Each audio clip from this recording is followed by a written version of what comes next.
मई 1999 की वो गर्मियां, जब पूरा भारत क्रिकेट वर्ल्ड कप के जुनून में डूबा था। किसी को अंदाजा भी नहीं था कि सरहद के उस पार एक ऐसी साजिश रची जा रही है जो आधुनिक युद्ध के इतिहास को बदलने वाली थी। हिमालय की वो बर्फीली चोटियां, जहां सर्दियों में परिंदा भी पर नहीं मारता, वहां पाकिस्तान ने धोखे से घुसपैठ कर ली थी। ये कहानी है उस ऑपरेशन विजय की, जहां भारतीय सेना ने न केवल पाकिस्तान को धूल चटाई बल्कि दुनिया को दिखाया कि भारतीय जवान मौत के साए में भी तिरंगा फहराना जानते हैं।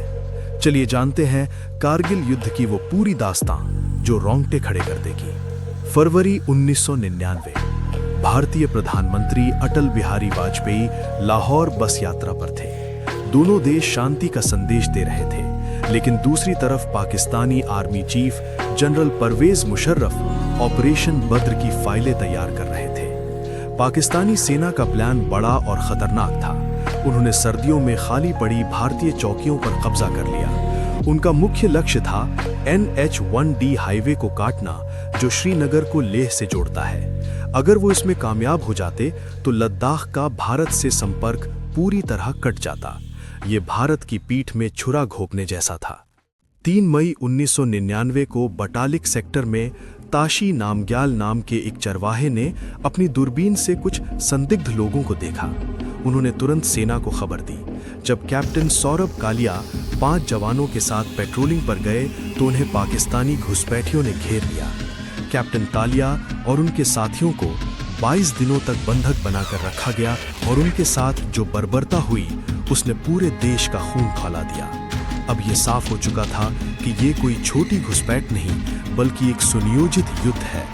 भारत ने औपचारिक तौर पर ऑपरेशन विजय की घोषणा की। कारगिल का युद्ध दुनिया के सबसे कठिन युद्धों में से एक था। इसे हाई एल्टीट्यूड वॉरफेयर कहा जाता है। दुश्मन 18,000 फीट की ऊंचाई पर बंकर बनाकर बैठा था, जहां से वो नीचे आती भारतीय सेना को आसानी से देख सकते थे। भारतीय जवानों के लिए चुनौती पहाड़ की कड़ी चढ़ाई थी, जहां ऑक्सीजन कम थी और तापमान -30 डिग्री। मिलिट्री साइंस कहती है कि ऐसे युद्ध में दुश्मन के एक जवान को मारने के लिए भारत को 6 से 10 जवानों की जरूरत है। लेकिन भारतीय सेना के पास एक ऐसी चीज थी जिसका तोड़ पाकिस्तान के पास नहीं था। वो था अटूट साहस और बोफोर्स तोपें। युद्ध का टर्निंग पॉइंट था टोलो लिंक की जीत। 13 जून को राजपुताना राइफल्स ने भारी गोलाबारी के बीच टोलो लिंक पर तिरंगा फहराया। इसके बाद बारी थी टाइगर हिल की। 18 ग्रेनेडियर्स के जवानों ने रात के अंधेरे में ऐसी कड़ी चढ़ाई चढ़ी कि दुश्मन दंग रह गया। यही ग्रेनेडियर योगेंद्र सिंह यादव ने 15 गोलियां खाने के बाद भी दुश्मन के बंकर तबाह किए। उधर भारतीय वायुसेना ने ऑपरेशन सफेद सागर शुरू किया। मिराज 2000 विमानों ने लेजर गाइडेड बमों से पाकिस्तानी बंकरों को धुआं-धुआं कर दिया। भारत की मारक क्षमता देख पाकिस्तान के पैर उखड़ने लगे थे। जब हम कारगिल की बात करते हैं तो कैप्टन विक्रम बत्रा का नाम सबसे पहले आता है। ये दिल मांगे मोर का नारा देने वाले बत्रा ने पॉइंट 5140 और 4875 पर कब्जा किया। अपनी जान की परवाह किए बिना उन्होंने अपने साथी को बचाया और वीर गति को प्राप्त हुए। कैप्टन मनोज पांडे, जिन्होंने गोरखा राइफल्स का नेतृत्व करते हुए खालूबार को आजाद कराया, और कैप्टन अनुज नायर जैसे अनगिनत नाम, इन वीरों ने साबित कर दिया कि भारतीय सेना के लिए देश पहले है और जान बाद में। पाकिस्तान अब अंतर्राष्ट्रीय स्तर पर भी अकेला पड़ चुका था। 26 जुलाई 1999, भारत ने कारगिल की आखिरी चोटी पर भी कब्जा कर लिया और आधिकारिक तौर पर जीत का ऐलान किया।